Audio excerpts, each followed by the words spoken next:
Good morning and happy Easter. I'm standing here on this lake today because what I want to talk about occurred with Jesus and his disciples in a location just like this. They were standing by the seashore, or they were on a boat. Many of the stories that we know of Jesus happened right here among water. There were fish, times of feeding. He spoke from the boat. And I thought it'd be a good idea today to capture the heart of what happened at Easter from right here.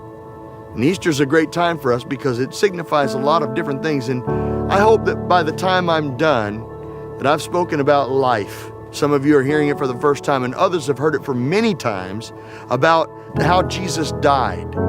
But I want to talk about how he lived. I want to talk about how we can live and what the resurrection means to us going forward. To begin with, I'd like to read a story found in John chapter 21. It says this: "After these things, Jesus showed himself again to the disciples by the Sea of Tiberias, and showed himself in this way. Gathered together were Simon Peter, Thomas called the twin, Nathanael of Cana in Galilee, the sons of Zebedee, and two others of the disciples. Simon Peter said to them, 'I'm going fishing.' They said to him, 'We'll go with you.' They went out into the boat, but that night they caught nothing. Just after daybreak, Jesus stood on the beach, but the disciples didn't know that it was Jesus.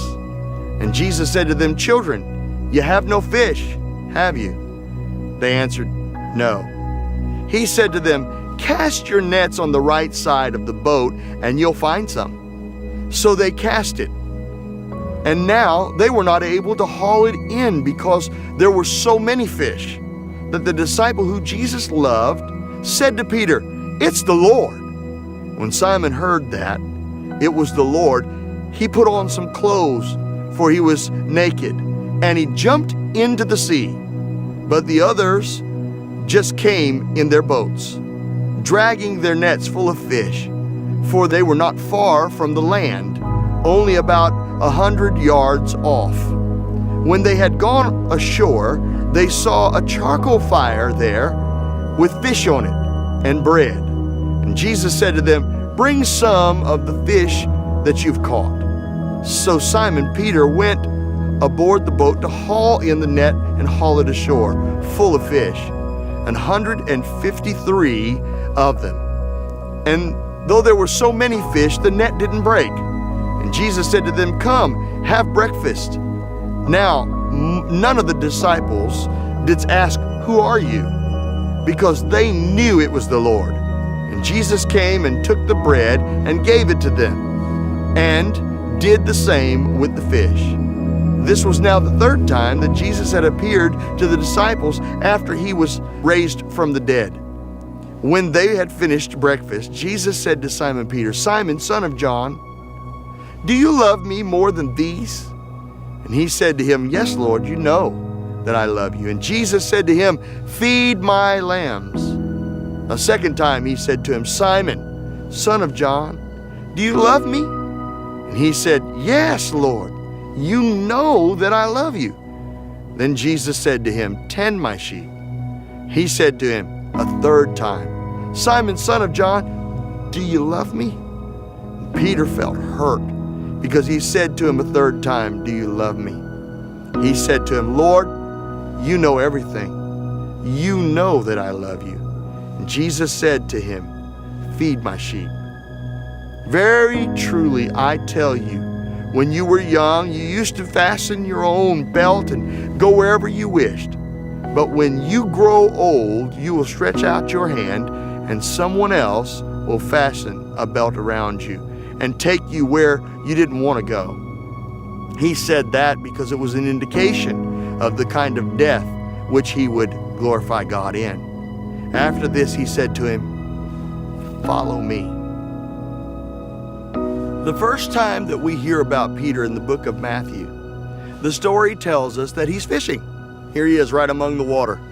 Him and his brothers, they're throwing the net into the lake, and Jesus calls them to follow him and that he will make them fishers of men. They dropped their nets and they followed Jesus.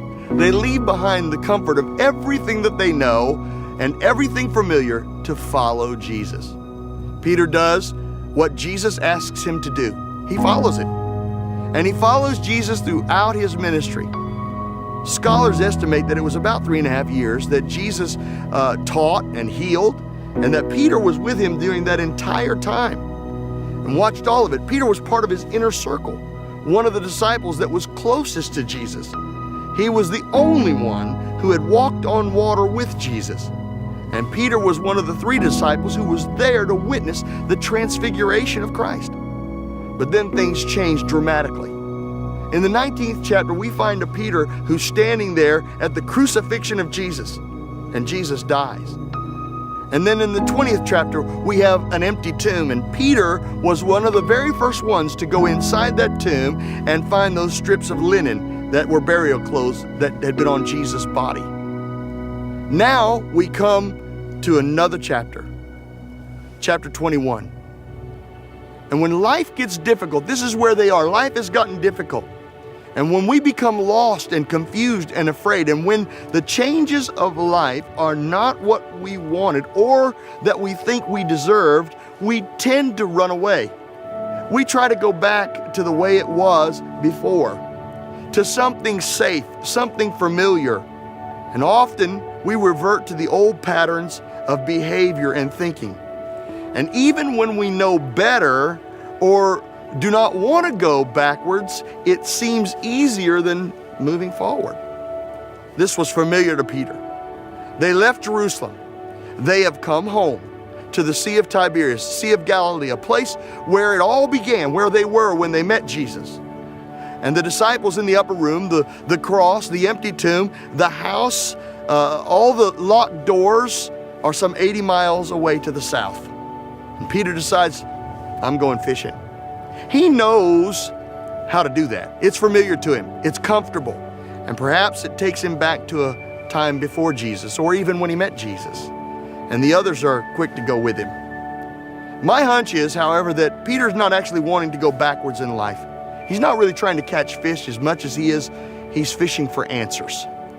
We can leave the places and even the people that are in our lives, but we can never escape us and our life. Wherever we go, we're there. And Peter may have left Jerusalem, but he can't get away from 3 years of discipleship. He can't get away from the upper room, or the Last Supper, the arrest, a charcoal fire, denial, the crowing of a rooster.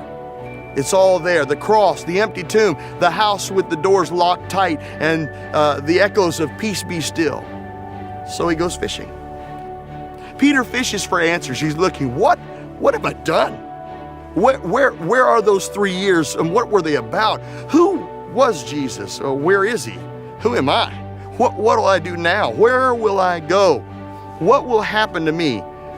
Peter's searching for meaning, a way forward, a place in his life. He's in a dark night of fishing. We've all spent some times in dark nights fishing, asking the same questions as Peter, looking for our place in life, seeking peace and some sense of understanding and meaning. More often than not, dark night fishing happens in the context of failures, losses, and sorrows of our lives. It happens when we come face to face with the things we have done and left undone. We've all been there, fishing for answers in the darkness. Then Jesus. Children, you have no fish, have you? Jesus says this more as a statement of fact than a question. He's not doing and looking for a fishing report. He's commenting on the reality of the emptiness in Peter's heart and of the other disciples and their lives. Peter is living in the pain and the past of Good Friday.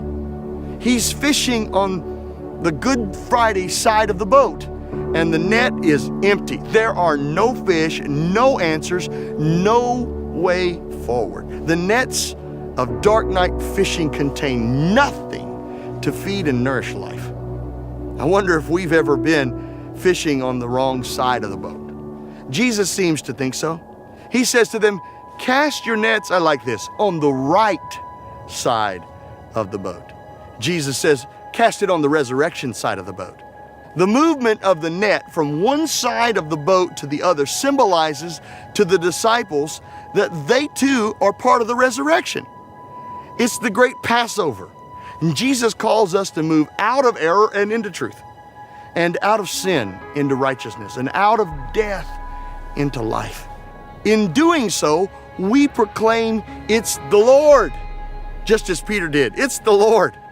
And emptiness inside of us gives way to the abundance of a net full of fish, large ones, 153 of them. The darkness dawns a new day with new light. And a new charcoal fire kindles hospitality in a place where cold ashes of rejection once were. The Last Supper has become our first breakfast. Confessions of love overcome the denials of fear. It's the Lord.